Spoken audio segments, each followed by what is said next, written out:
In the house of the Lord, move your body with the joy of the Lord. Come on, clap your hands. In the house of the Lord, shout your praises with the joy of the Lord. Dance, dance, dance. In the house of the Lord, move your body with the joy of the Lord. Come on, clap your hands. Clap, clap, clap.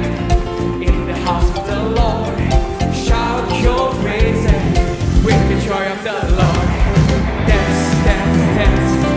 In the house of the Lord, move your body with the joy of the Lord. Clap, clap, clap. Come on. In the house of the Lord, shout your praises. Ready? Dibanyakan. You turn my morning into dancing. You turn my sorrow into joy. And I'm singing hallelujah for the joy of the Lord. Lambaikan tanganmu. You turn my morning into dancing. You turn my sorrow into joy. And I'm singing hallelujah for the joy of the Lord. It's my strength. You turn my morning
Sebelumnya ucap syukur di sesi ketiga split session ini Tuhan. Baik yang kami ada di hall A, hall C maupun yang ada di sini Jaya. Kami percaya Tuhan, Engkau ada di tempat di mana kami berada. Kami percaya dan kebetulan kami ada di ruangan ini, di tempat masing-masing di mana kami berada, mau melawat kami Tuhan. Buka hati kami, Roh Kudus bekerja di tengah-tengah kami. Kami percaya ada banyak hal yang Tuhan ingin untuk kami tangkap, bahkan lebih daripada apa yang kami bisa lihat dengan mata jasmani kami, lebih daripada apa yang bisa kami dengar dengan telinga jasmani kami, kami bisa menangkapnya dengan roh kami Tuhan. Dalam nama Yesus yang haus dan lapar akan Tuhan, katakan sama-sama. Sebelum itu boleh berikan yang terbaik buat para dengan hati Anda. Ya, Bapak Ibu yang kasih Tuhan, kita ada di split session di GMS Super Conference dan kita ada di family session. Hari ini saya percaya kita semua yang ada di Hall A ini, Anda semua ada dari penggembalaan family, betul ya? Mungkin masih ada yang masih single hari ini, boleh lambaikan tangan. Yang masih single, tentunya rindu untuk menikah ya nantinya ya. Lalu yang sudah menikah, sudah family gitu ya, sudah berkeluarga, boleh lambaikan tangan. Juga mungkin dari antara Anda ada yang single parents atau juga dari penggembalaan senior. Senior mana suaranya? Puji Tuhan. Ya. Nah, hari ini di family session ini, family conference ini, kita mau sama-sama berbicara tentang pernikahan. Saya dengan Pastor Yo kami akan bergantian menyampaikan sesi ini, Bapak Ibu Saudara. Kenapa kok pernikahan itu penting dibahas dalam GMS Supercon? Karena kalau kita sepanjang hari ini tadi juga sesi sebelum ini Pastor Fuji sampaikan mengenai kebangunan rohani yang kita rindu untuk lihat terus berlanjut sampai kepada generasi anak cucu kita gitu ya, sampai kepada 100 tahun yang akan datang. Maka Bapak Ibu Saudara yang dikasih Tuhan, kebangunan rohani itu apakah akan terus berlanjut atau tidak? Salah satunya ditentukan dengan apa yang terjadi dalam pernikahan Anda dan saya. Yang setuju katakan amin. Ya, pernikahan itu sangat penting dalam rencana Allah. Dan kita tahu hari ini apalagi hidup di zaman yang sudah kacau seperti ini Bapak Ibu Saudara. Kita tahu bahwa dunia itu selalu menyerongkan dan merusak nilai-nilai dan gambaran dan pandangan tentang pernikahan. Ya. Oh ya, ini ada pesan sebelumnya, ada pesan dari panitia, jemaat diminta untuk duduknya merapat gitu ya, karena family, penggembalaan family ini jumlahnya banyak sekali, jadi banyak juga mungkin yang nggak bisa dapat tempat di main hall ini, ada di overflow. Oleh karena itu bagi Bapak Ibu yang tahu sebelahnya kosong, bisa berikan ya untuk jemaat yang belum mendapat tempat duduk. Oke, saya lanjutkan ya Bapak Ibu Saudara. Bahwa kita tahu hari-hari ini yang namanya kehidupan di dunia ini itu sudah merusak dan menyerongkan total. Yang namanya nilai-nilai, gambaran dan pandangan tentang pernikahan. Dan ironisnya bukan hanya pernikahan di dunia, tapi juga pernikahan celakanya juga pernikahan anak-anak Tuhan. Pernikahan Kristen. Hari ini kita tahu yang namanya perselingkuhan, kawin cerai, poligami, kekerasan seksual, sampai kepada LGBT, itu sudah menjadi sebuah budaya yang dinormalisasi. Dan ini mengerikan Bapak Ibu Saudara. Kenapa? Karena bayangkan kalau ini kita nggak lakukan sesuatu, kalau gereja Tuhan diam, kalau kita membiarkan budaya-budaya tadi masuk, kita anggap wajar dan biasa, maka jadinya adalah setiap benih manusia yang akan dilahirkan kelak, keturunan kita, itu akan mulai dirusak oleh iblis langsung di dalam sarangnya, yaitu pernikahan orang tua mereka. Dan kalau mereka melihat, setiap anak-anak yang dilahirkan melihat pernikahan yang kacau balau, kawin cerai, perselingkuhan, poligami dan semuanya bahkan LGBT, semakin susah buat generasi ke depan untuk sungguh-sungguh mengenal Tuhan dan hidup dalam kebenarannya.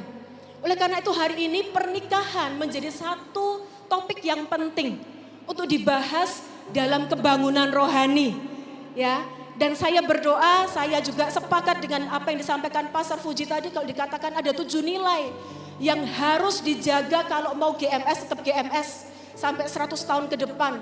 kita juga harus punya nilai-nilai yang kita jaga dalam pernikahan GMS. Amin Bapak Ibu Saudara. Nah untuk itu kita harus kembali kepada, kita harus lihat Alkitab. Apa yang Alkitab katakan, what the Bible says about marriage. Sebetulnya pernikahan Kristen itu menurut Alkitab didisplay seperti apa. Kalau Bapak Ibu perhatikan, Anda akan melihat bahwa pernikahan Kristen, pernikahan orang percaya, didisplay oleh Alkitab itu sebagai covenant. Katakan covenant. Atau perjanjian. Ya Bapak Ibu Saudara ya. Nah saya mau ingatkan Anda dulu, boleh sekali lagi saya lihat yang sudah menikah boleh lambaikan tangan. Yang sudah menikah. Nah Bapak Ibu Anda yang melambaikan tangan, ingatkah Anda sekian tahun yang lalu, belasan tahun atau bahkan puluhan tahun yang lalu ketika Anda menikah diberkati oleh Tuhan di gereja, biasanya semua pendeta pemberkatan nikah termasuk di GMS akan selalu mengajukan 3 pertanyaan. Ya, saya mengutip, saya tanya sama suami saya karena beliau yang lebih sering khotbah pemberkatan pernikahan. Tapi selalu modelnya atau ininya sama gitu ya, rumusnya sama. 3 pertanyaan. Yang pertama, pendeta tanya di hadapan pasangan yang akan menikah. Apakah kalian berjanji untuk menjaga hidup suci pernikahan kalian sesuai firman Tuhan? Apa jawabmu? Ya, saya bersedia. Pertanyaan yang kedua, apakah kalian berjanji untuk saling mengasihi dan melayani baik dalam suka maupun duka, sehat maupun sakit, kelimpahan atau kekurangan? Apa jawabmu? Lalu pertanyaan yang ketiga, apabila Tuhan mengaruniakan anak kepada kalian, apakah kalian berjanji mendidik mereka untuk menghormati dan berbakti kepada Allah Bapa, Putra dan Roh Kudus? Apa jawab? Bapak Ibu masih ingat ya? 3 pertanyaan dalam janji pernikahan ini. Dan Bapak Ibu 3 pertanyaan ini menunjukkan satu kebenaran besar. Bahwa pernikahan adalah sebuah covenant. Di dalam 3 pertanyaan tadi kita melihat bahwa ada janji kepada Tuhan, janji kepada pasangan, dan janji kepada keturunan. Dan hal ini Alkitabiah Bapak Ibu. Kita lihat sama-sama dalam kitab Maleaki pasal yang kedua, ayat yang ke-10 hingga ayat yang ke-15. Kitab Maleaki pasal yang kedua, ayat 10 sampai 15 saya akan bacakan untuk Anda. Firman Tuhan berkata demikian Bapak Ibu, sebelum saya baca, kita tahu bahwa kitab Maleaki adalah kitab terakhir dalam perjanjian lama. Dan hari ini secara profetik, Nabi Maleaki, perkataan kitab Maleaki ini juga berbicara kepada kita yang hidup di akhir zaman. Dalam Maleaki pasal 2, ayat 10 sampai 15, Nabi Maleaki menegur umat Tuhan. Yang ditegur itu gereja Tuhan, bukan orang dunia loh Bapak Ibu. Yang ditegur itu pertama-tama adalah umat Tuhan. Kenapa? Nanti kita akan baca lebih lanjut gitu ya. Karena mereka sudah menjalani sebuah pernikahan yang merosot jauh dari rencana dan kehendak Tuhan. Saya berdoa hari ini Tuhan melakukan sebuah pemulihan. Kebangunan rohani pertama-tama dimulai dalam rumah tangga pernikahan kita. Amin Bapak Ibu. Nah kita baca sama-sama kitab Maleaki pasal yang kedua ayat 10 sampai 12 saya bacakan dulu buat kita semua. Bukankah kita sekalian mempunyai satu Bapa? Bukankah satu Allah menciptakan kita? Lalu mengapa kita berkhianat satu sama lain? Dan dengan demikian menajiskan perjanjian nenek moyang kita. Yehuda berkhianat dan perbuatan keji dilakukan di Israel dan di Yerusalem. Garis bawahi kalimat selanjutnya. Sebab Yehuda telah menajiskan tempat kudus yang dikasihi Tuhan dan telah menjadi suami anak perempuan Allah asing. Biarlah Tuhan melenyapkan dari kemah-kemah Yakub segenap keturunan orang yang berbuat demikian, sekalipun ia membawa persembahan kepada Tuhan semesta alam. Teguran pertama Nabi Maleaki, umat Israel, umat Tuhan, mereka mengkhianati perjanjian dengan Tuhan melalui kawin campur. Apa itu kawin campur? Kita akan bahas lebih detail nanti. Lalu kita lanjut ayat berikutnya, ayat yang ke-13 sampai 14. Dan inilah yang kedua yang kamu lakukan. Kamu menutupi mezbah Tuhan dengan air mata, dengan tangisan dan rintihan, oleh karena ia tidak lagi berpaling kepada persembahan dan tidak berkenan menerimanya dari tanganmu. Dan kamu bertanya, kenapa? Garis bawahi kalimat selanjutnya. Oleh sebab Tuhan telah menjadi saksi antara engkau dan istri masa mudamu, yang kepadanya engkau telah tidak setia. Padahal dialah teman sekutumu dan istri seperjanjianmu. Teguran kedua, umat Israel, bangsanya Tuhan, umat Allah, orang Kristen di zaman ini, mereka selingkuh, mereka tidak setia dengan pasangan pernikahan mereka. Dan yang ketiga, Bapak Ibu, ayat yang ke-15 berkata demikian, bukankah Allah yang esa menjadikan mereka daging dan roh? Garis bawahi kalimat ini, dan apakah yang dikehendaki kesatuan itu? Keturunan ilahi. Jadi jagalah dirimu dan janganlah orang tidak setia terhadap istri dari masa mudanya. Teguran yang ketiga, mereka akhirnya sebagai umat pilihan Tuhan gagal menghasilkan keturunan ilahi. Oleh karena itu Bapak Ibu yang dikasih Tuhan, hari ini kalau kita mau melihat kebangunan rohani terus berlanjut, tidak padam hanya di zaman kita sekarang ini, tapi akan terus berlanjut dalam hidup keturunan kita menjadi umat yang mengenal Allah.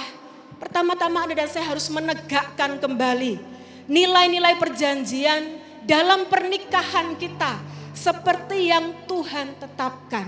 Karena apa?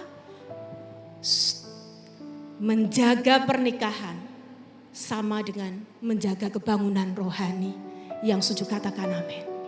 Coba boleh ngomong kanan kirinya, menjaga pernikahan sama dengan menjaga kebangunan rohani. Berikan kemuliaan bagi Tuhan. Bapak Ibu sepakat dengan saya? Mau jaga nilai-nilai pernikahan seperti yang Tuhan mau? Ini hal paling sederhana yang bisa Anda lakukan. Kalau Anda rindu melihat kebangunan rohani terus menyala, jaga pernikahanmu seperti yang Tuhan kehendaki. Dengan demikian engkau sedang menjaga sebuah kebangunan rohani terus berlanjut. Bagi Anda yang single, Anda dan saya juga mau belajar sama-sama hari-hari ini. Bahwa bagaimana engkau menjalani pernikahanmu kelak, itu juga menentukan apakah engkau akan menjaga kebangunan rohani yang kau nikmati di masamu single akan terus berlanjut atau tidak. Nah, apa saja nilai-nilai yang kita mau bangun dan jaga dalam pernikahan itu, Bapak Ibu yang dikasih Tuhan? Yang pertama, nilai yang kita mau terus jaga di GMS, di gereja ini. Sebuah pernikahan yang akan mewariskan kebangunan rohani adalah pernikahan yang saling mendorong kemajuan iman. Jangan sekedar menikah Bapak Ibu ya. Tapi pastikan bahwa pernikahan yang Anda bangun, yang akan Anda jalani bagi yang single adalah sebuah pernikahan yang akan saling mendorong kemajuan iman. Salah satu nilai terpenting dalam pernikahan adalah bahwa pernikahan itu harusnya memperkuat perjalanan kerohanian kita. Bukan melemahkan. Amin. Cuman sayangnya tanpa menghakimi sana sini, kita tahu bahwa justru yang seringkali menjadi kejatuhan, lubang, downfallnya, pitfallnya, jebakannya dari banyak anak-anak Tuhan adalah justru memasuki masa pernikahan, malah mereka jadi mundur sama Tuhan. Waktu masih AOG menyala-nyala, waktu masih single sungguh-sungguh sama Tuhan. Tapi begitu memasuki satu musim yang disebut pernikahan, dengan berbagai macam alasan gak jarang anak-anak Tuhan mulai mundur, mulai meninggalkan Tuhan, mulai padam kerohaniannya. Nah ini sesuatu yang bukan rencana Allah. Karena pernikahan seharusnya adalah memperkuat perjalanan rohani kita, bukannya melemahkannya. Itu sebabnya Bapak Ibu yang kasih Tuhan, dengan siapa kita berpasangan itu penting bagi Tuhan. Ya, coba ngomongkan adanya lagi, kamu menikah sama siapa itu penting loh buat Tuhan. Ya. Di ayat tadi Bapak Ibu, Maleaki menegur umat Tuhan yang kawin campur dengan penyembah berhala. Dikatakan dengan kamu menikah dengan seorang penyembah berhala, kamu sedang mengkhianati Tuhan. Bayangkan, resapi kata-kata ini. Kita berpikir loh, pernikahan kan urusanku. Noh, kenapa kok dikatakan aku mengkhianati Tuhan, aku tetap Kristen kok. Gitu mungkin ya. Tapi Maleaki berkata dengan engkau menikah dengan seorang yang tidak mengasihi Tuhan, tidak menyembah kepada Allah, engkau sedang mengkhianati aku. Demikian firman Tuhan. Banyak dari kita kompromi dalam hal ini Bapak Ibu Saudara ya. Banyak dari kita membuat banyak alasan di sini. Atau garisnya itu menjadi tidak jelas. Di zaman Maleaki umat Tuhan kawin campur dengan penyembah berhala, dengan orang-orang yang tidak mengasihi Tuhan.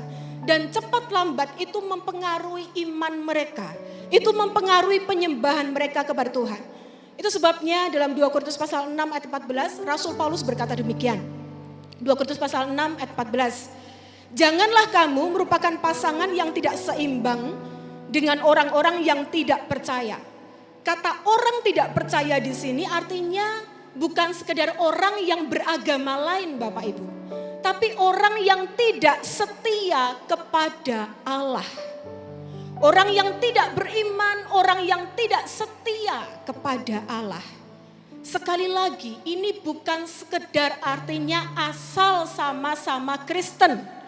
Ya, kenapa? Karena kita tahu seseorang hari ini bisa saja ke gereja, bahkan kelihatan religius, kelihatan aktif dalam gereja, menyebut dirinya Kristen, tapi tidak sungguh-sungguh punya komitmen kepada Kristus. Tidak sungguh-sungguh lahir baru, tidak sungguh-sungguh hidup tunduk kepada otoritas Kristus. Ini adalah kategori orang yang tidak setia kepada Allah, yang dimaksudkan oleh Rasul Paulus. Pernikahan yang saling mendorong kemajuan iman membutuhkan lebih dari sekedar label Kristen, melainkan komitmen yang sungguh-sungguh kepada Kristus, di mana Kristus menjadi pusat kehidupannya. Saya tahu di titik ini rasanya sulit. Mungkin Anda berkata, waduh Bu Lipi kalau seperti ini, Cik Lipi kalau seperti ini, saya kayaknya susah jodoh gitu ya. Enggak, Bapak Ibu, makanya GMS ini kolamnya banyak, luas, Bapak Ibu bisa menemukan, saling menemukan di sini gitu ya, bagi yang masih single. Tapi yang jelas Bapak Ibu jangan kompromi di area ini. Jangan menipu diri di area ini. Jangan berkata, gak apa-apa lah nanti saya bawa ke gereja. Gak apa-apa, yang penting nanti pemberkatan nikah tetap di gereja. Jangan campur adukkan antara misi penginjilan dengan pernikahan Bapak Ibu Saudara ya. Jangan jadikan pernikahan sebagai misi penginjilan. Kenapa? Karena iman dan kasih kepada Tuhan itu adalah keputusan pribadi yang harus diambil setiap orang dengan tulus dan sungguh-sungguh di hadapan Tuhan. Kompromi di area ini yang seringkali membuat sekali lagi orang yang dulunya menyala-nyala ikut Tuhan waktu masih muda, masuk ke masa pernikahan kerohaniannya jadi mundur. Apinya jadi padam. Karena memang jujur tidak mudah. Tidak mudah jika Anda berpasangan dengan seorang yang memiliki nilai dan pusat kehidupan yang berbeda dengan Anda. Bayangkan Bapak Ibu, saya berdoa di tempat ini, gak banyak dari Anda yang mengalaminya. Bayangkan jika yang satu rindu bertumbuh dalam Tuhan. Setiap hari rindu membangun mesbah doa saat teduh pribadi atau mesbah keluarga. Rindu melayani, rindu memberi bagi pekerjaan Tuhan. Rindu ikut GMS Supercon gitu ya. Tapi yang satunya lagi menganggap itu bukan prioritas. Yang satunya mengejar kerajaan Allah, yang satunya mengejar hal yang lain. Yang satunya ingin maju dalam iman, yang satunya merasa ngapain sih? Gini-gini aja cukup kok. Saya tahu kalau Anda menjalani kehidupan yang demikian, cepat atau lambat akan muncul tarik-menarik yang melelahkan. Capek Bapak Ibu ya. Isinya bertengkar setiap hari. Dan Paulus dalam ayat tadi memakai gambaran cook untuk menjelaskan hal ini. Versi bahasa Inggrisnya ayat yang sama tadi berbunyi demikian. Do not be yoked together with unbelievers. For what do righteousness and wickedness have in common? Or what fellowship can light have with darkness? Apa yang digambarkan oleh Rasul Paulus adalah gambaran ini. Bapak Ibu bisa lihat di layar. Gambaran lembu dan keledai dipasang dalam satu kuk. Bapak Ibu kalau lihat gambar ini, kekuatan mereka berbeda. Langkah mereka berbeda. Tinggi tubuh mereka berbeda. Cara kerja mereka berbeda. Akibatnya mereka saling tarik-menarik, saling menghambat, dan bahkan bisa saling melukai. Tapi saya mau jelaskan dulu, perbedaan ini bukan bicara tentang perbedaan karakter atau personality. Oh kamu kayak keledai, aku kayak lembu gitu ya, bukan. Tapi ini berbicara mengenai dua hewan yang betul-betul naturnya itu berbeda. Tuhan membuat pembedaan yang jelas antara orang percaya dan orang yang tidak percaya. Dunia seringkali berpikir bahwa masalah dalam pernikahan seringkali yang dibahas adalah masalah perbedaan karakter atau perbedaan personality. Tapi saya percaya bahwa masalah yang lebih dalam sebuah pernikahan adalah adanya perbedaan dalam hal nilai dan pusat kehidupan. Seperti kami berdua Bapak Ibu, secara karakter atau personality boleh dikatakan kami ini sangat berbeda. Seperti kutub utara dan kutub selatan bagi yang mengenal gitu ya. Tapi kami belajar dalam 22 tahun pernikahan ini bahwa yang menyatukan kami itu bukan kesamaan karakter. Tapi Kristus yang menjadi tujuan, pusat, fokus, dan segala-galanya yang kami rindu untuk kejar. Sehingga perbedaan-perbedaan yang ada tidak lagi menjadi jurang pemisah. Tapi justru saling melengkapi dan mempersatukan. Nah hari ini Bapak Ibu, bagaimana jika Anda sudah terlanjur menikah dengan pasangan yang tidak seimbang? Ya, jangan menyerah, jangan putus asa Bapak Ibu. Perjuangkan kerohanianmu di hadapan kerohanian pasanganmu, di hadapan Tuhan. Karena saya percaya asal Anda dan saya hari ini mulai sepakat dengan apa yang penting di mata Tuhan, saya yakin ada kasih karunia. Amin. Termasuk bagi Anda yang single hari ini, nilai ini kami ajarkan kepada kalian semua. Supaya apa? Jangan pernah kompromikan nilai yang satu ini supaya tidak berat di belakang. Ya. Nah Bapak Ibu, selain menikah dengan pasangan yang memiliki kesamaan komitmen untuk saling mengasihi Kristus, pernikahan yang saling mendorong kemajuan dalam iman juga adalah pernikahan yang sepakat mengerjakan misi Tuhan melalui pernikahan mereka. Kalau Bapak Ibu lihat dalam kitab Kejadian pasal yang kedua ayat 18 sampai 24, sebelum Hawa diciptakan, Tuhan memberikan tugas dan tanggung jawab lebih dahulu kepada Adam. Saya akan bacakan ayat yang 18 sampai 19. Tuhan Allah berfirman, tidak baik kalau manusia itu seorang diri saja. Aku akan menjadikan penolong baginya yang sepadan dengan dia. Lalu Tuhan membentuk dari tanah segala binatang hutan dan segala burung di udara. Dibawanyalah semuanya itu kepada manusia itu untuk melihat bagaimana ia menamainya. Dan seperti nama yang diberikan manusia itu kepada tiap-tiap makhluk hidup, demikianlah nanti nama makhluk itu. Perhatikan urutannya Bapak Ibu Saudara. Ya, Tuhan memberikan tugas untuk Adam kerjakan lebih dahulu, baru kemudian Tuhan memberikan Hawa. Artinya identitas dan tujuan hidup Adam tidak ditemukan di dalam pernikahan, tapi ditemukan di dalam Tuhan lebih dahulu. Jadi tujuan utama pernikahan bukanlah untuk mengatasi rasa kesepian atau Adam jadi nggak utuh kalau dia nggak diberikan Hawa gitu ya, bukan itu. Tapi supaya Adam dan Hawa bersama-sama mengerjakan misi dan tugas yang Tuhan berikan kepadanya sehingga menjadi semakin efektif. Bagi beberapa orang di tempat ini kalau bicara tentang misi Tuhan, bagi Anda itu mungkin berbicara mengenai pekerjaan. Atau mungkin pendidikan, atau mungkin di marketplace atau bidang pekerjaan tertentu yang hari ini Tuhan percayakan kepada Anda. Tapi dengar baik-baik, saya mau katakan bahwa bagi semua orang percaya, tempat utama di mana misi Allah dijalankan itu adalah melalui gereja lokal. Tempat di mana Anda dan saya digembalakan dan bertumbuh.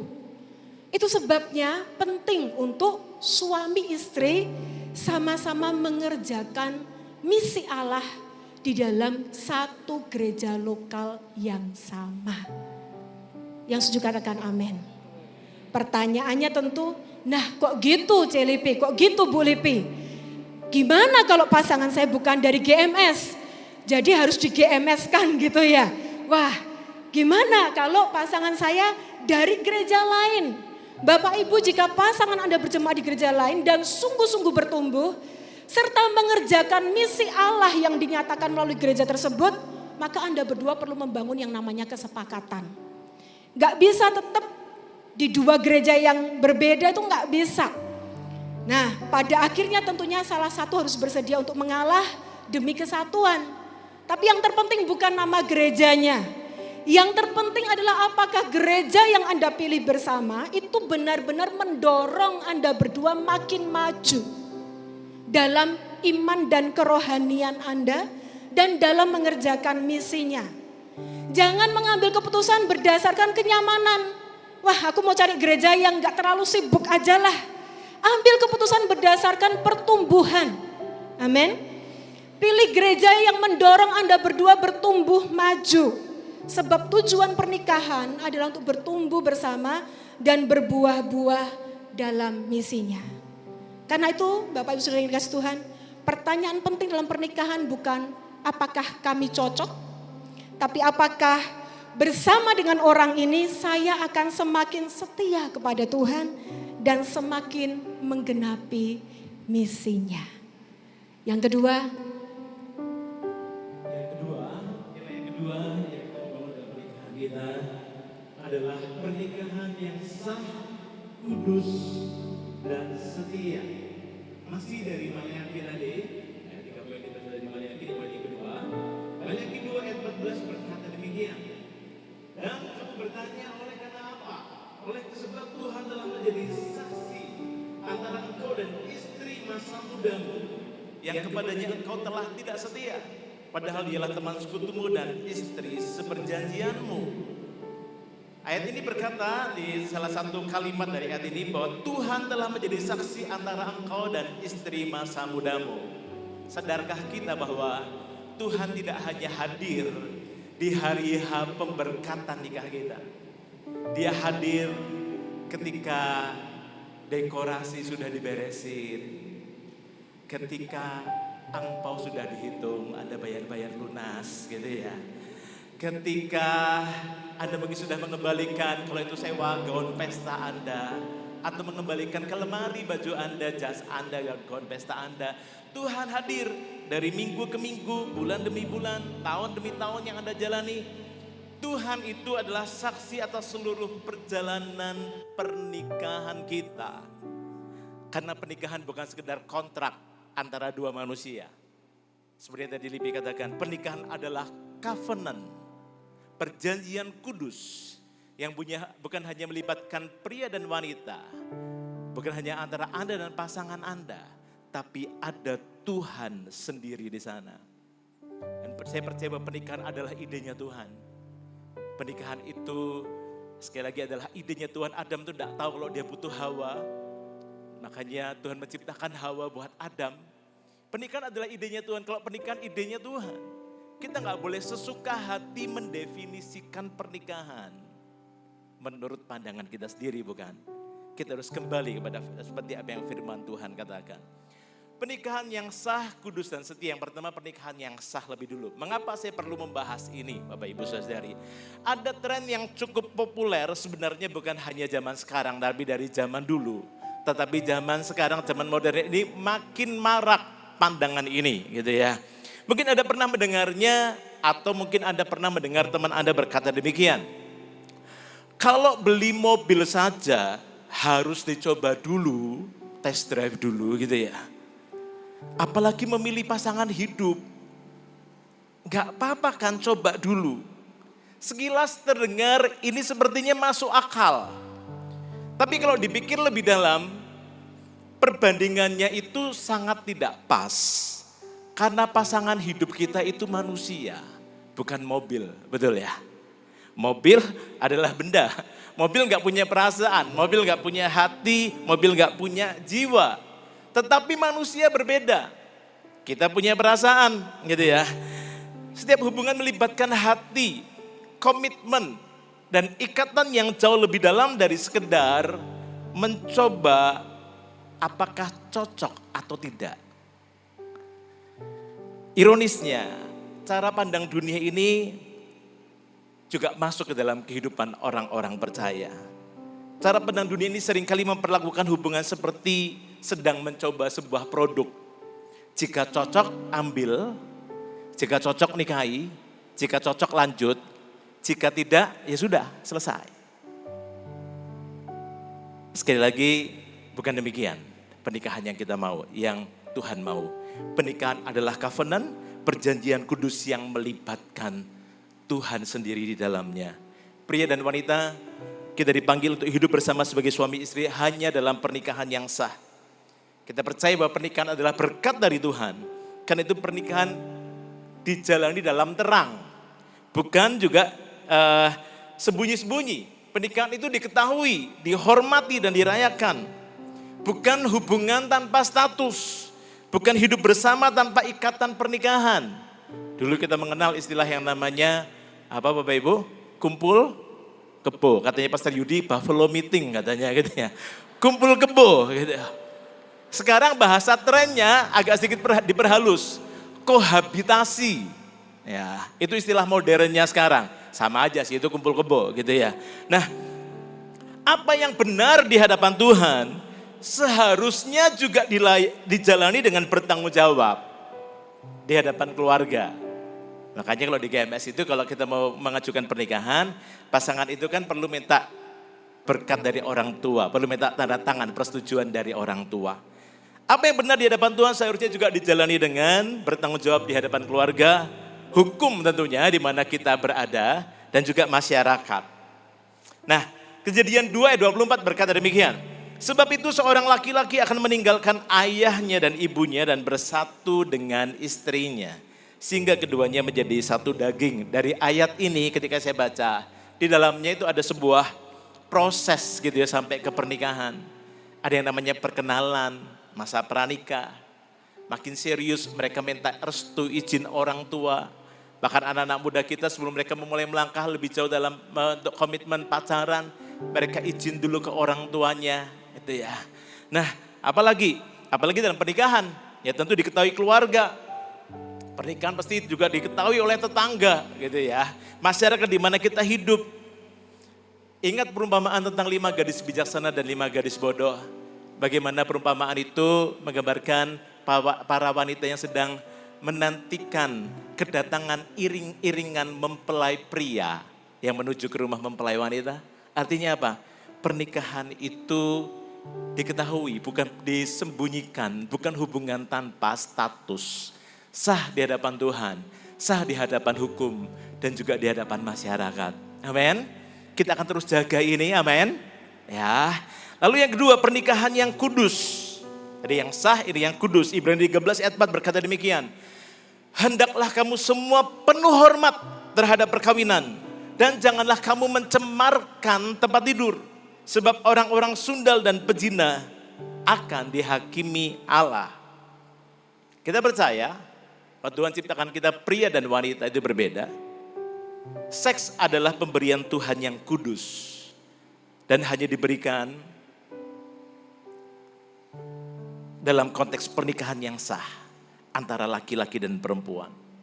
Seks bukan sekedar hubungan fisik atau pelampiasan nafsu sesaat, melainkan bagian dari kasih dan komitmen yang eksklusif antara suami dan istri. Gitu ya, dalam ikatan pernikahan. Dan kekudusan seks ini buat yang anak-anak muda juga dimulai dari sebelum menikah dan terus dijaga setelah menikah. Kami seringkali pendeta berkat menikah selalu menanyain pertanyaan ini. Apakah kalian berjanji untuk menjaga hidup suci pernikahan kalian sesuai dengan firman Tuhan?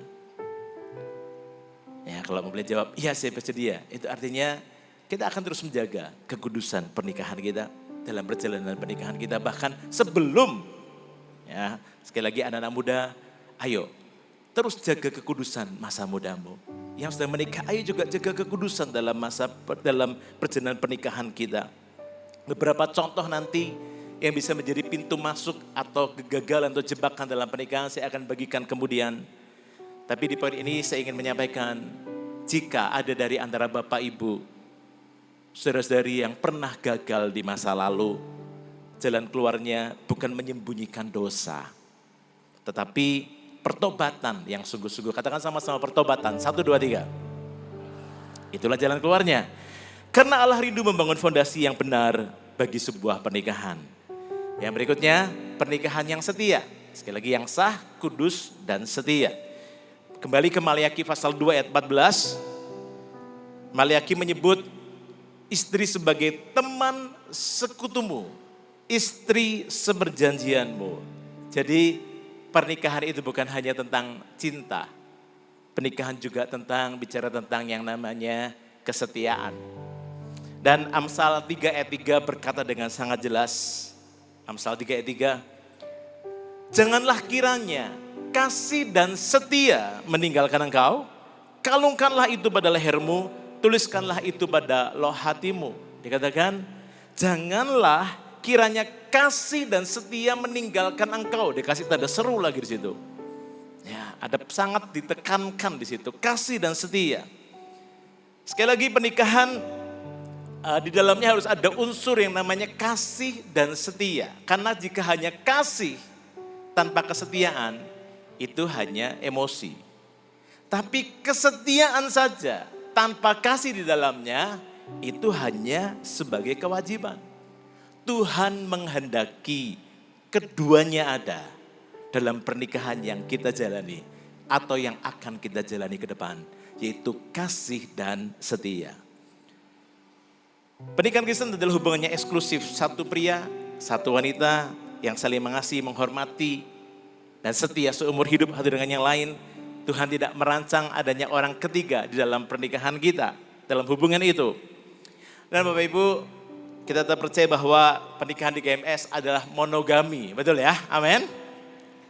Ya, artinya bukan hanya memiliki satu pasangan, monogami berarti terus memilih orang yang sama setiap hari. Terus memilih orang yang sama setiap hari. Kesetiaan bukan hanya dibuktikan ketika banyak alasan untuk tinggal. Tetapi misalnya ketika keadaan semuanya sehat, baik-baik saja, kondisi finansial baik, cantik, masih kelihatan ganteng pasangan kita, kaya. Ketika semuanya baik-baik, kesetiaan bukan dibuktikan ketika banyak alasan untuk tinggal. Justru kesetiaan dibuktikan ketika ada alasan untuk pergi, tapi kita memilih untuk tetap tinggal. Ketika mungkin pasangan kita sakit, dan itu sakit yang menaun, apakah kita tetap setia? Ketika dalam kondisi kesulitan finansial, apakah kita tetap mau berjuang bersama? Ketika kecantikan memudar, ketika tubuh fisik berubah, kesetiaan tetap berkata, aku memilih engkau. Amin. Nah, saya tadi katakan bahwa ini ada beberapa jebakan gitu ya Bapak Ibu. Hari ini ancaman terbesar pernikahan tidak selalu datang dari luar rumah sih Bapak Ibu, tapi seringkali dimulai dari layar yang ada di tangan kita yang namanya handphone atau gadget kita. Ya, pornografi, salah satu contohnya ini beberapa contoh saja. Tapi ini yang cukup marak ketika kami mengkonseling atau mentori pernikahan. Seringkali hal-hal ini yang muncul. Yang pertama pornografi. Di zaman digital ini, godaan menjadi semakin mudah masuk. Pornografi dapat dinikmati secara bebas, ya. Diam-diam mungkin kalau dulu zaman saya masih remaja, itu hal yang sangat sulit. Kalau toh kita waktu itu mendapatkan materi itu, kita biasanya sembunyi-sembunyi betul ya. Sekarang kita tertawa bersama dengan teman-teman kita mungkin. Ya. Dan itu gampang diakses dimanapun, hanya ada di tangan kita. Lalu bagaimana kalau misalnya suatu hari ada seorang suami istri datang pada saya. mereka usianya jauh lebih berusia dibanding saya. Dia berkata, yo, dia panggil saya nama. Kalau saya nonton blue film sama pasangan saya, nggak apa-apa kan? Tujuannya untuk menambah gairah, menambah kehangatan dari antara kami. Nggak ada orang lain, bukan bersama orang lain, bersama dengan pasangan kok. Bapak Ibu, tetap itu dosa. Dampak negatifnya apa? Pornografi itu merusak kemurnian hati dan ekspektasi terhadap pasangan. Ya kan? Loh, istriku enggak seperti yang di film itu ya. Yang di film itu sudah settingan, Bapak, itu ada lightingnya, ada musiknya gitu. Mungkin ya, saya enggak tahu. Ya, saya enggak tahu katanya orang. Selamat saya. Nah, maka akan membandingkan, akhirnya berapa tahun kemudian, pasangan yang ngomong seperti yang ngomong kepada saya tadi, nggak apa-apa kan? Untuk kami nonton berdua kok. Hanya untuk menambah kehangatan. Berapa tahun kemudian, pasangan itu akhirnya bercerai. Karena ketahuan selingkuh. Karena ekspektasi terhadap pasangan tidak terpenuhi, dia mencari ke orang yang lain. Lalu apalagi? Chat yang disembunyikan. Hati-hati Bapak Ibu. Kalau Anda CGL, Anda pria, kalau mau ngechat jemaat atau member CGMU yang perempuan, suruh istrimu gitu ya. Jangan dichat, kamu sudah makan atau belum? Lah ngapain kok tanya?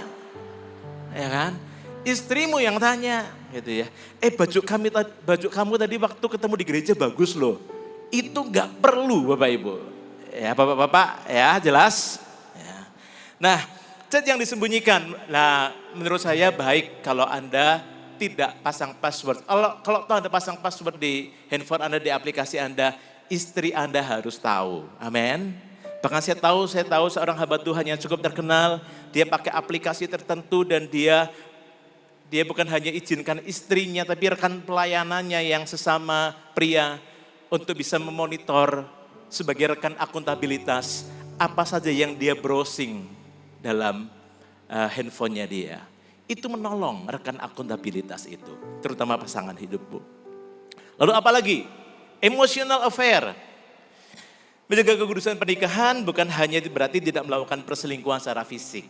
Tapi kita juga perlu menjaga hati kita dari apa yang sering disebut sebagai perselingkuhan emosional. Perselingkuhan tidak dimulai dari kamar hotel, Bapak Ibu, saudara-saudari. Perselingkuhan seringkali dimulai dari percakapan yang terasa nyaman. Perhatian yang berlebihan. Curahan hati yang harusnya dilakukan bersama dengan istri atau suami, tapi dilakukan dengan orang lain, dengan teman kantor dan sebagainya. Perlahan-lahan muncul kedekatan emosional yang menggantikan posisi pasangan di hati kita. Hati-hati. Mungkin Anda merasa lebih nyaman kalau ngomong dengan orang pasangan lawan jenis atau orang lawan jenis yang ada di kantormu atau di CG-mu. Tidak boleh. Ya, kita harus jaga sungguh-sungguh. Lalu yang berikutnya, hubungan virtual. Apa ini? Media sosial memungkinkan seseorang itu mengikuti kehidupan orang lain secara intens hingga muncul perbandingan dan ketidakpuasan terhadap pasangan sendiri. Seperti dampak dari pornografi tadi. Bahkan hari ini ada orang yang lebih terbuka menceritakan isi hatinya kepada AI. ChatGPT dan sejenisnya gitu ya. Lebih enak diajak ngobrol soalnya gitu ya. Bahkan banyak pernikahan yang akhirnya cerai karena AI, karena ChatGPT. Terjadi. Kenapa? AI 24 jam tiap hari tersedia. Suami istrimu enggak kan? Betul ya? Yang kedua, AI tidak pernah menghakimi pasangan kita, mungkin kadang-kadang melakukannya. Gitu. Lalu AI itu tidak pernah ngelawan kita. Dia akan ikuti perasaan kita. Betul ya? Itu bahaya. Tidak boleh, kalau mau curhat dengan istri. Kalau bila perlu dengan pasangan datang kepada konselor atau pemimpin rohanimu. Ya. Kalau itu semua terjadi, semua hal tadi adalah pintu masuk yang perlahan menjauhkan hati dari pasangan. Ketika seseorang mulai mencari kenyamanan emosional di luar pernikahan, perhatian, validasi, atau pelarian di luar pernikahannya, disitulah bahaya muncul. Inilah yang seringkali disebut ruang hampa dalam pernikahan. Dan ruang hampa itu berbahaya Karena hati manusia diciptakan untuk saling terkoneksi. Dong Agung 2 ayat 15 berkata demikian. Tangkaplah bagi kami rubah-rubah kecil yang merusak kebun-kebun anggur. Sekali lagi saya ulangi, tangkaplah bagi kami rubah-rubah kecil yang merusak kebun-kebun anggur. Ibaratnya pernikahan kita itu seperti kebun anggur. Hati-hati, kadang-kadang yang merusak itu bukan hal yang besar, justru hal-hal yang kecil. Kidung Agung tidak berkata, tangkaplah bagi kami gajah-gajah, gitu bukan. Ini tangkaplah bagi kami rubah-rubah kecil. Ini bukan serigala Bapak Ibu. Ini bukan binatang yang kelihatannya membahayakan. Rubah-rubah kecil ini seperti binatang yang seperti tupai, mungkin yang jinak, yang lucu. Tapi itu mematikan kalau dibiarkan. Bisa merusak. Jarang ada pernikahan yang hancur karena keputusan besar yang tiba-tiba. Yang sering terjadi adalah rubah kecil tadi. Kompromi-kompromi kecil yang dibiarkan masuk dalam pernikahan kita. Karena itu jangan hanya menjaga pernikahan dari perselingkuhan. Jagalah juga kedekatan. Kehangatan, komunikasi antara Anda dengan pasangan Anda. Nah, bagaimana menjaga pernikahan yang sehat? Saya cepat saja Bapak Ibu, Robert Sternberg dari Yale University tahun 86 itu pernah mengungkapkan yang namanya Triangular Theory of Love. Ini menjadi salah satu teori cinta yang paling berpengaruh dalam psikologi hubungan. Menurut Robert Sternberg, pernikahan atau hubungan yang sehat itu biasanya dibangun dengan 3 unsur utama. Yang pertama adalah intimacy, yaitu kedekatan emosi dan saling mengenal. Passion, itu ngomong gairah, ketertarikan, hasrat. Yang ketiga adalah komitmen, gitu ya. Keputusan untuk tetap setia. Nah, menjaga intimacy ini penting. Luangkan waktu untuk bicara dengan pasangan Anda setiap hari. Biasakan ngobrol, bukan hanya ketika membahas soal anak, kerjaan, tagihan yang datang gitu ya. Saling bertanya apa yang kau alami dalam minggu ini. Bangun komunikasi yang dalam sebagai sahabat, bercanda, guyon, itu baik loh dalam pernikahan kita. Bapak Ibu, saya dan Lipi tadi bilang bahwa kami ini seperti 2 kutub yang berbeda. Saya dibesarkan, kami 5 bersaudara, 1 cici perempuan paling gede, 4 cowok. Lipi 6 bersaudara, paling gede cowok, 5 perempuan. Gitu ya. Di keluarganya Lipi seru banget kalau ngobrol dalam, nangis ya nangis, ketawa-ketawa. Dan pas saya sebagai sesama pria, ada 4 pria di rumah. Kami itu biasa aja, ngomong kalau perlu. Gitu ya. Ngomong kalau perlu saja. Jadi di awal pernikahan, istri saya sangat frustrasi. Ya, kalau mau ngajak ngomong saya merasa waktunya nggak pas. Pernah Lipi ngomong, saya tertidur gitu ya. Nah, itu kesalahan terbesar, jangan lakukan itu para suami ya. Sampai Lipi bingung, sampai dia tulis surat lalu masukin amplop. Dia bilang, kok aku gak ngerti kapan waktu yang terbaik buatmu tuh kapan. Taruh di lemari, saya bilang, kalau kamu merasa waktumu baik untuk kamu baca surat ini kamu baca. Ya, itu cukup menemplak saya sih, saya kok jadi suami yang sulit ya diajak bicara. Nah, suatu hari ketika kami sudah mulai, Lipi sering melatih gitu ya, kalau di mobil kadang-kadang, ayo cerita, saya bingung mau cerita apa gitu ya. Dipaksa, pokoknya saya cerita dari yang penting yang gak penting. Sampai akhirnya saya merasa saya juga sudah cukup lebih baik, saya bertumbuh dari waktu ke waktu gitu ya. Suatu hari ketika mau perjalanan ke kantor, istri saya tuh ngomong gini, kok kamu pikir pernikahan kita baik-baik saja kah? Kaget saya, kenapa?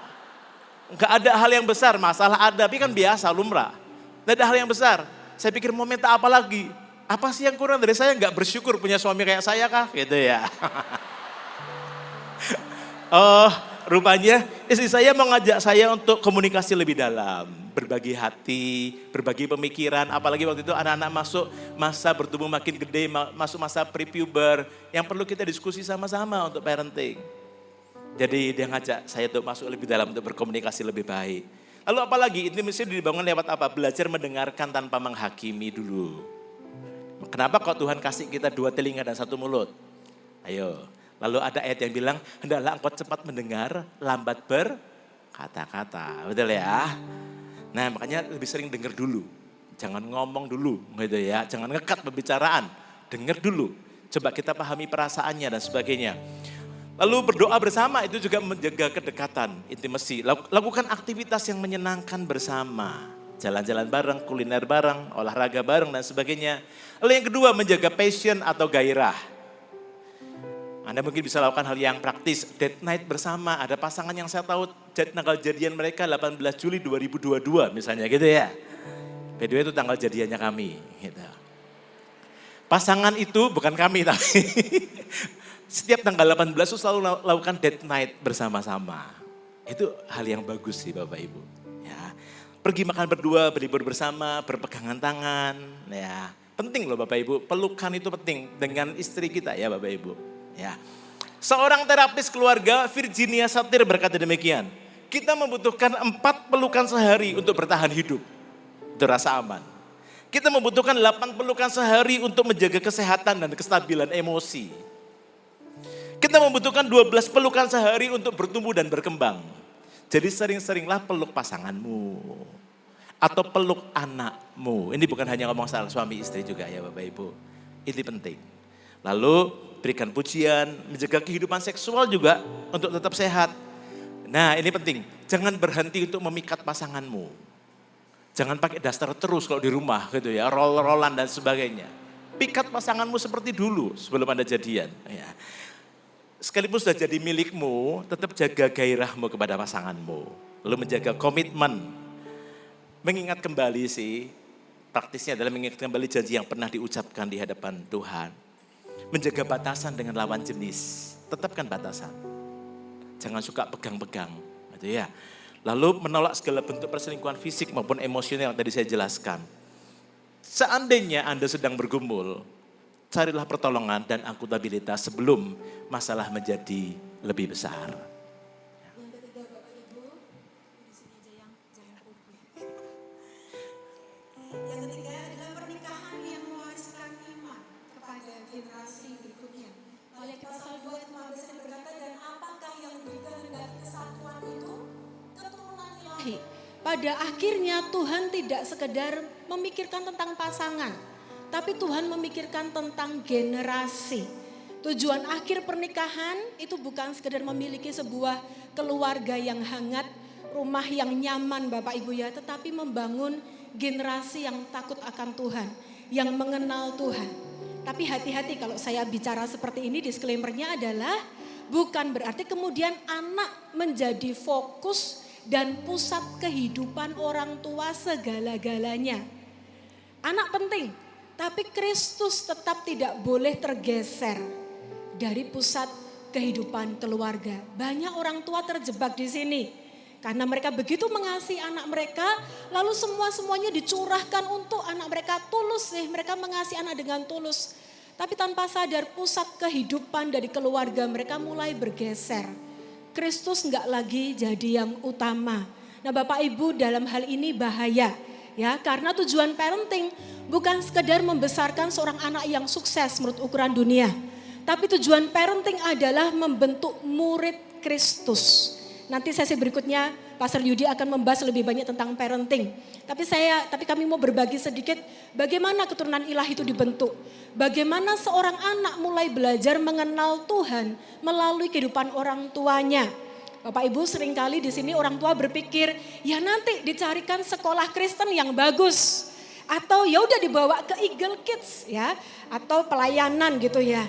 Padahal tempat pemuritan utama seorang anak itu ada di rumah. Amin, Bapak Ibu. Di rumahlah ya. Seorang anak itu belajar mengenai Allah bukan dari hanya apa yang diajarkan, tapi dari apa yang mereka lihat setiap hari. Anak-anak kita melihat apakah orang tuanya itu sungguh-sungguh membangun persekutuan pribadi dengan Tuhan. Apakah sungguh-sungguh Yesus itu diinginkan, dikejar setiap hari atau hanya sebuah topik pembahasan di hari Minggu. Bagian dari ibadah. Oh nanti nama Yesus baru terdengar kalau mulai Sabtu atau Minggu. Karena papa mamaku nyuruh aku ke Eagle Kids. Nyuruh aku ke gereja. Bukan seperti itu. Mereka melihat seperti apa orang tuanya membangun hubungan dengan Tuhan. Ya. Dan mereka juga mengenal Tuhan lewat percakapan setiap hari di dalam rumah. Apa yang orang tuanya percakapkan dan bincangkan. Mereka melihat bagaimana ayah mengasihi ibu. Mereka melihat bagaimana seorang ibu menghormati ayah. Mereka melihat bagaimana setiap konflik itu diselesaikan. Mereka melihat bagaimana pengampunan itu diberikan. Mereka melihat bagaimana respon orang tua ketika menghadapi berbagai permasalahan kehidupan, problem finansial misalnya. Mereka melihat bagaimana orang tua mereka itu meresponi setiap problem dan menyelesaikannya. Eagle Kids penting ya, AOG juga membantu. Gereja pasti akan membantu. Tetapi Bapak Ibu, tempat pemuritan yang utama dan pertama adalah di rumah. Melalui hidup Anda. Mereka melihat apakah Kristus sungguhan pusat keluarga, pusat kehidupan orang tua. Atau yaitu tadi, hanya sekedar bagian dari formalitas ibadah agama Kristen. Ya, di hari Sabtu dan Minggu. Jadi sekali lagi Bapak Ibu, khotbah terkuat yang akan diterima oleh seorang anak adalah pernikahan, kehidupan pernikahan orang tua yang mereka saksikan setiap hari. Dengarkan kalimat berikut ini sangat penting. Jika seorang anak melihat Kristus dalam pernikahan orang tuanya, ia tidak akan sulit mempercayai Kristus yang diberitakan oleh orang tuanya. Saya ulangi sekali lagi. Jika seorang anak bisa melihat Kristus dalam pernikahan Anda dengan pasangan Anda, maka anak Anda tidak akan sulit untuk mempercayai Kristus yang Anda beritakan. Dan warisan terbesar Bapak Ibu yang kita bisa berikan kepada anak-anak kita bukanlah apa yang kita tinggalkan kepada anak-anak. Ini bicara tentang warisan yang tangible atau yang kelihatan. Sekali lagi warisan yang terbesar bukanlah warisan yang bisa, apa yang kita tinggalkan kepada anak-anak. Misalnya ini adalah warisan yang tangible, yang kelihatan. Misalnya modal usaha, perusahaan, mobil, rumah dan sebagainya yang ada wujudnya yang diberikan kepada. Tapi warisan yang terbesar adalah yang orang tua bisa berikan adalah warisan yang kita tanamkan dalam hati, dalam hidup mereka, dalam karakter mereka. Tidak ada wujudnya. Firman Tuhan ngomong gini, ini warisan yang intangible. Firman Tuhan bilang, didiklah anak-anak muda menurut jalan yang patut baginya. Maka pada masa tuanya pun dia tidak akan menyimpang dari jalan-jalan itu. Amin. Ini warisan yang bukan diberikan kepada. Ini warisan yang diberikan ke dalam. Amin Bapak Ibu. Nah ini saya sangat diberkati waktu tahun 2018 ada yang namanya Children Ministry Conference di Surabaya. Bapak Ibu mungkin waktu itu ikut ya. Waktu itu singkat cerita dari setelah Children Ministry Conference itu saya merasa saya banyak tertemplak gitu ya. Oleh khotbah-khotbah yang saya dengar. Terutama saya tertemplak karena saya harus menjadi ayah yang berbicara kepada anak-anak. Saya ini orang yang agak pendiam gitu ya. Kalau nggak suka ngajak main anak suka, tapi yang rumit-rumit itu saya nggak seneng gitu ya. Itu biar bagiannya Lipi aja. Gitu. Cuma saya tahu akhirnya nggak bisa. Itu tugas dan tanggung jawab seorang ayah untuk berbicara dan memuridkan anak-anaknya terutama. Tentu kami bekerja sama gitu ya. Dan saya mulai ambil peran saya untuk berbicara kepada anak-anak. Kami berdoa kapan memberitakan Injil secara personal kepada mereka. Memberitakan Injil bukan karena kami pendeta gitu ya. Tapi karena memang itulah tugas orang tua. Jangan sekali lagi serahkan itu kepada hanya ke sekolah Kristen atau ke pelayanan anak yang tadi Libi bilang. Mereka jadi Kristen bukan jadi karena keturunan. Karena kami Kristen maka anak kami Kristen. Kami harus pastikan bahwa mereka mengalami kelahiran baru. Kami juga berdoa sepakat sama-sama kapan waktunya kami altar call mereka. Doakan baptisan Roh Kudus sekalipun di gereja juga mereka mengalami itu. Juga kapan mereka dibaptiskan. Kami berdoa dan kami cari minta tuntunan untuk timingnya kapan gitu ya. Nah suami istri sekali lagi perlu minta tuntunan Tuhan untuk kapan timing atau teachable moment yang pas. Suatu hari waktu itu kami ingat itu umur anak kami kelas 5 menjelang kelas 6 SD. Itu masuk masa pre-puber anak kami. Ada masa-masa pemberontakan mungkin karena hormonal dan sebagainya. Kami tahu bahwa kami sedang mengalami situasi yang tidak mudah dalam parenting. Suatu kali Pastor Philip itu khotbah di salah satu gereja di Semarang. Pastor Philip Diuda dan Vanessa juga waktu itu jadi pembicara. Nah, kemudian saya pakai waktu itu saya merasa kami ngomong, kita ajak anak kita yuk. Cuma Lipi nggak bisa berangkat karena ada banyak pekerjaan dan juga ada anak kami yang kecil. Hanya saya berangkat dengan anak yang gede, naik mobil, perjalanan berangkat maupun pulang itu menjadi waktu yang sangat berkualitas untuk saya bisa ngobrol banyak kepada anak. Sekalipun juga harus tahu tarik ulur ya Bapak Ibu, kapan harus ngomong, kapan harus diem dulu. Kalau ngomong terus ya kan kasihan ya. Nah, tahu kapan waktu yang tepat dan waktu ikut pelayanan Pastor Philip itu kami ya duduk sebagai jemaat, kami yang ikut pelayanan. Anak saya melihat ke Philip khotbahnya itu sangat mengena di hatinya dia. Sehingga itu menjadi seperti sebuah tugu peringatan dalam hidupnya. Sehingga kapanpun ketika dia mengalami situasi yang sulit, termasuk umur sekarang dia sudah gede. Kadang-kadang dia lihat rekaman khotbah itu lagi yang di Semarang itu. Dia dengerin khotbahnya Pastor itu berulang kali. Itu menolong dia untuk dia kembali kepada Tuhan. Jadi kami rasa bahwa penting loh untuk suami istri ini sepakat sama-sama, tahu timing yang kapan dicebel momen. Bahkan kami bela-belain untuk pergi, ya nggak jauh sih Semarang itu gitu ya. Dan Tuhan bekerja. Bersyukur buat itu. Kalau kami tidak taat, kami tidak tahu. Bukan berarti itu satu-satunya khotbah yang menyelamatkan hidupnya. Enggak, tapi paling tidak itu sangat menolong buat pertumbuhan rohani dan juga buat anak kami terus ada dalam jalan-jalan dan rencana Tuhan. Juga orang tua juga perlu ngomong, apalagi papa, anak kami laki dua-duanya. Kalau anak kami perempuan ya pasti saya serahkan ke istri. Anak-anak kami laki dua-duanya saya juga bahas tentang pubertas dan sebagainya. Lalu kami juga mesbah keluarga sama-sama, saat teduh pribadi. Mungkin mereka lihat dari kehidupan kami, disiplin rohani. Sehingga ketika mereka gede, mereka tidak perlu didorong-dorong untuk baca Alkitab. Untuk saat teduh pribadi, mereka sudah melakukannya sendiri. Ya, kita perlu melibatkan Tuhan dalam setiap keputusan, termasuk mau sekolah di mana, di kota apa, ambil jurusan apa, itu penting untuk berdoa bersama-sama. Dan juga saya merasa bersyukur sekali kalau di gereja ini kita ada pelayanan anak yang namanya Eagle Kids. Kalau di gereja lain mungkin namanya sekolah minggu, kalau di GMS namanya Eagle Kids. Pengembalaan anak-anak muda adalah Army of God di gereja ini. Ada suatu masa ketika tadi yang saya ceritakan, ketika masuk masa-masa preview beranak-anak kami, kadang-kadang mereka merasa nggak nyambung dengan orang tuanya. Papi mami kok nggak mudeng ya apa yang kau alami dan sebagainya. Beruntung anak-anak memiliki pemimpin rohani yang lebih mungkin relate ya dengan mereka. Pernah kami sempat iri dan kayak jengkel kesel loh, yang jadi orang tuanya kan kami. Kenapa kok mereka lebih mudah ngobrolnya sama pemimpin rohaninya.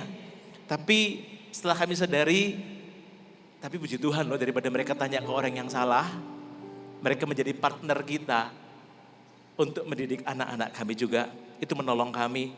Jadi kami bersyukur, kami beruntung punya Kak Pau-Pau, punya Auntie Mac ya, dan Cemeti ya, yang juga menolong dalam kehidupan, musim-musim kehidupan rohani anak-anak kami.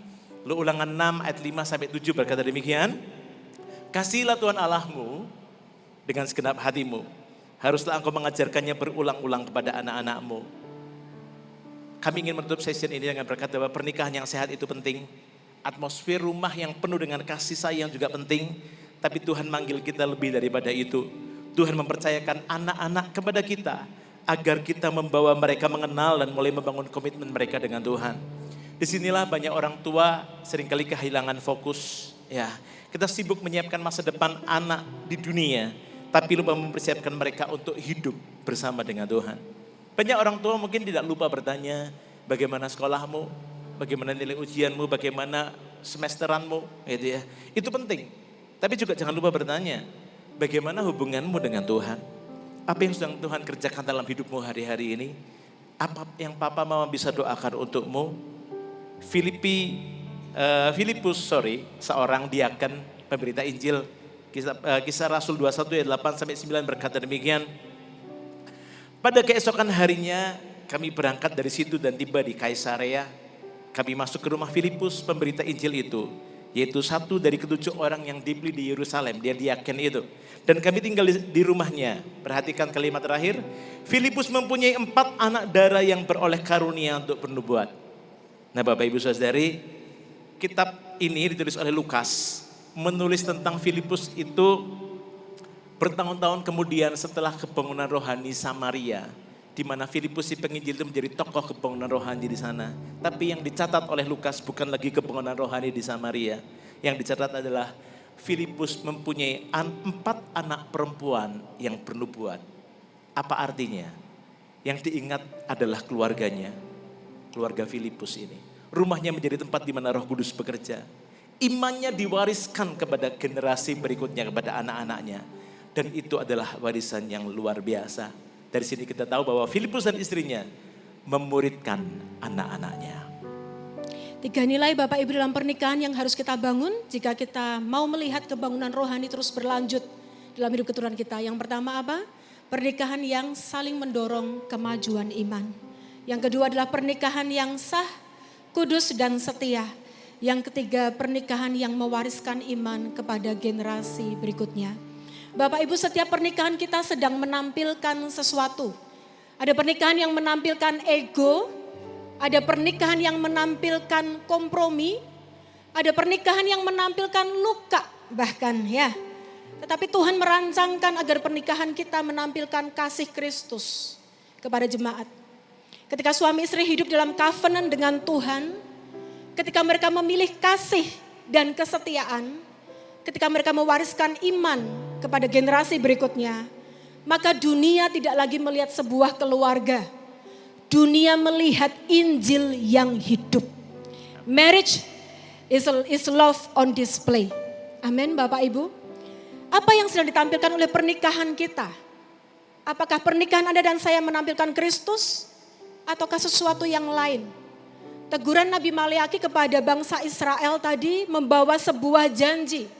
Yaitu apabila mereka bertobat dan kembali memperhatikan nilai-nilai yang penting di mata Tuhan. Di dalam dunia pernikahan. Jika mereka mau kembali setia pada perjanjian pernikahan mereka. Maka Maleaki pasal 4 ayat 6 berkata seperti ini. Maka ia akan membuat hati bapak-bapak berbalik kepada anak-anaknya. Dan hati anak-anak kepada bapak-bapaknya. Yang namanya generational gap itu akan dijembatani oleh Tuhan. Rantai kebangunan rohani tidak akan putus. Sebab ia membawa hati bapak dan hati anak kembali menyatu. Amin. Dan siang hari ini dalam sesi ini kami berdua berdoa. Kami percaya ada sebuah pengurapan seperti yang Pastor Philip sampaikan di GMS Supercon ini. Dan di sesi ini saya percaya Tuhan mau memulihkan setiap pernikahan-pernikahan yang rusak dan hancur. Ataupun mungkin Anda merasa Anda sudah terlanjur salah. Bahkan termasuk bagi Anda yang single. Anda sudah terlanjur melanggar janji atau nilai yang Tuhan tetapkan dalam hal berpasangan. Tapi waktu ini, siang hari ini, tidak ada yang terlambat Bapak Ibu. Tidak ada yang sukar. Kalau dunia bilang susah, bahkan mungkin pendeta pun kalau kita konseling sudah give up gitu ya. Udah nggak ngerti, ada beberapa bentuk pernikahan yang sudah begitu complicated. Seolah-olah sepertinya kayak susah sekali untuk dipulihkan.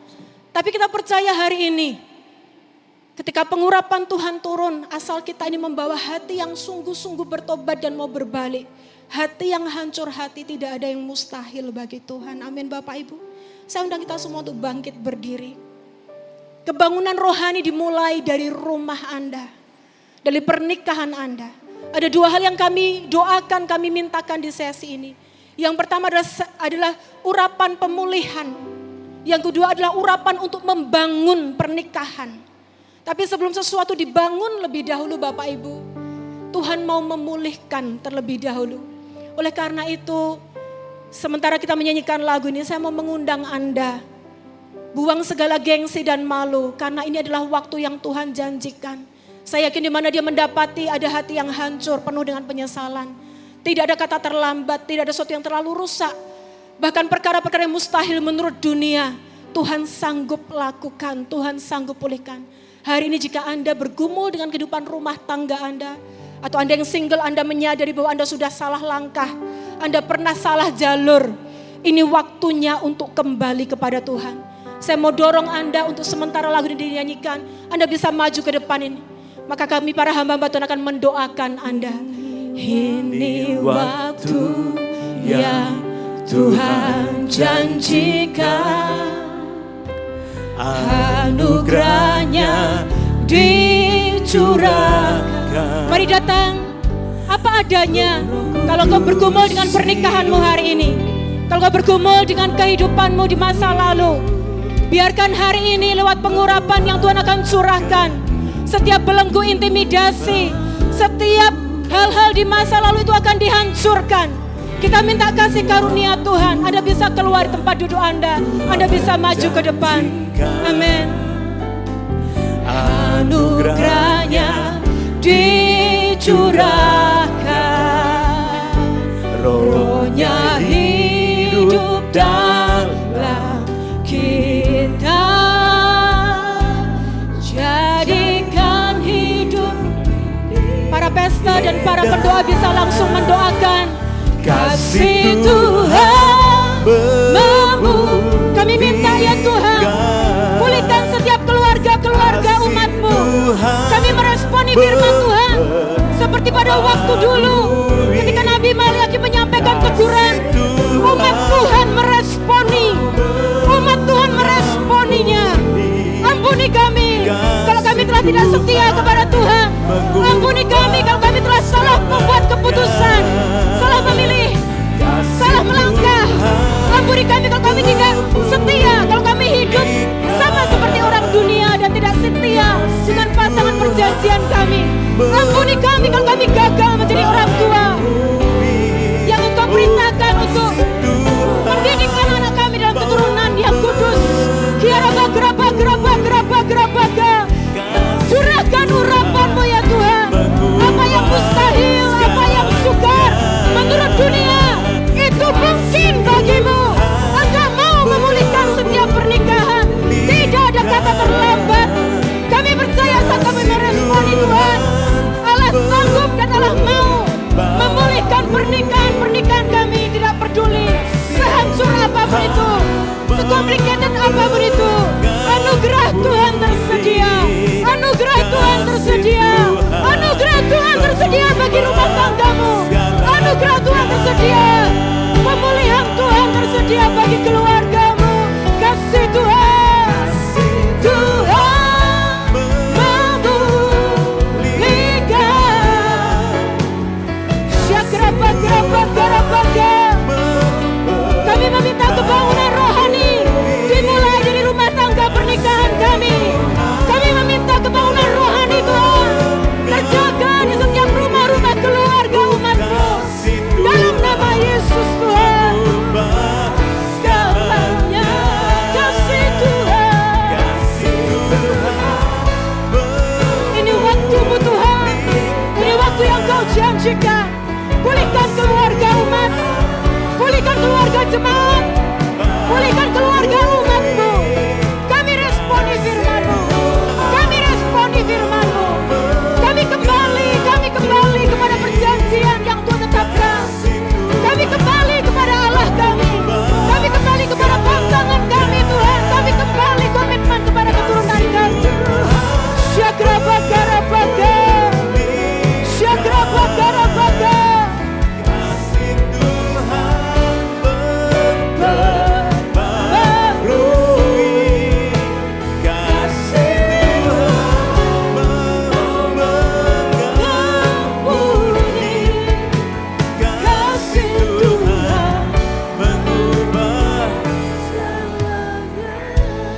Saya percaya kalau firman Tuhan berkata, reruntuhan yang sudah berabad-abad pun Tuhan sanggup bangun kembali.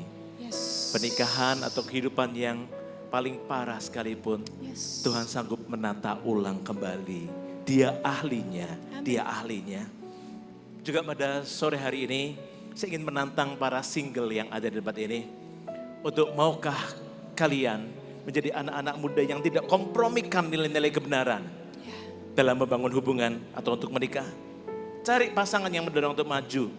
Jangan mundur dalam iman ketika ada masuk dalam pernikahan, ketika dikarunia anak dan sebagainya. Juga jangan jual imanmu demi menikah. Bagi anak-anak muda yang mau berkata, aku mau Tuhan, angkat tanganmu. Aku mau hidup kudus, sekalipun budaya mungkin sekelilingku berkata yang berbeda. Tentang kompromi dengan dosa, hidup tanpa ikatan pernikahan, aku mau memilih jadi anak muda yang berbeda. Bagi Anda yang mau berkata, aku mau, angkat tangan buat kau berdiri. Semua berdoa, masing-masing berdoa para single, semua berdoa. Dedikasikan imanmu, dedikasikan janjimu, hidupmu kepada Tuhan. Juga buat para senior, saya tahu ada para senior di tempat ini. Om, tante, atau opa, oma, Anda belum terlambat. Apa yang Anda bisa lakukan untuk meneruskan warisan iman? Doakan anak cucumu, anak menantu cucumu. Bagi para senior yang mau melakukan apa yang menjadi bagiannya, Anda punya bagian. Doa Anda didengar, Tuhan, doa Anda berkuasa. Anda mulai berdoa buat anak menantu cucumu sekarang ini juga. Anda berdoa, minta sungguh-sungguh mereka mengalami juga kebangunan rohani. Ya. Juga buat yang menikah, Anda yang tidak maju ke depan. Anda mau mengundang Tuhan sungguh-sungguh untuk masuk dalam pernikahanmu. Dan memuridkan keturunan. Berdoa bersama-sama suami istri kalau Anda hadir bersama dengan pasanganmu. Berdoa bersama-sama untuk pernikahanmu. Oh nama hakaya nama kaharala paya nama orang nalapa kasihkan nama Suami istri bisa saling berdoa, saling mendoakan. Semua berdoa, saling mendoakan. Single berdoa, para senior berdoa, suami istri berdoa. Kita meminta sungguh-sungguh pernikahan yang ada, pernikahan jemaat GMS, ada pernikahan yang sehat, yang menyenangkan hati Tuhan, yang memegang standar nilai-nilai kebenaran, yang akan mewariskan kebenaran rohani kepada keturunan berikutnya. Di dalam nama Yesus, dalam nama Yesus, kami percaya Tuhan, dalam nama Yesus, dalam nama Yesus, haleluya, dalam nama Yesus, haleluya. Dan terakhir untuk menutup sesi ini, saya ingin Anda bisa lihat di layar LED, kita mau deklarasikan sama-sama boleh? Ini jadi komitmen kita bersama-sama. Kita mau baca sama-sama, saya akan baca, nanti Anda akan ikuti, oke? Ya, mari kita mau taruh tangan kita di hati. Kami adalah keluarga-keluarga yang mengasihi Tuhan. Kami adalah keluarga-keluarga yang mengasihi Tuhan. Kami akan saling mendorong dalam iman.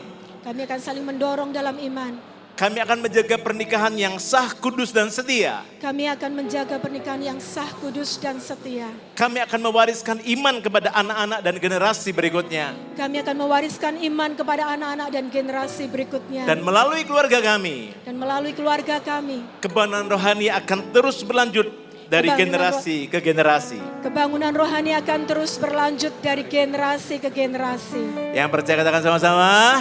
Amin. Amin. Haleluya. Boleh berikan tepuk tangan buat Tuhan kita. God bless you.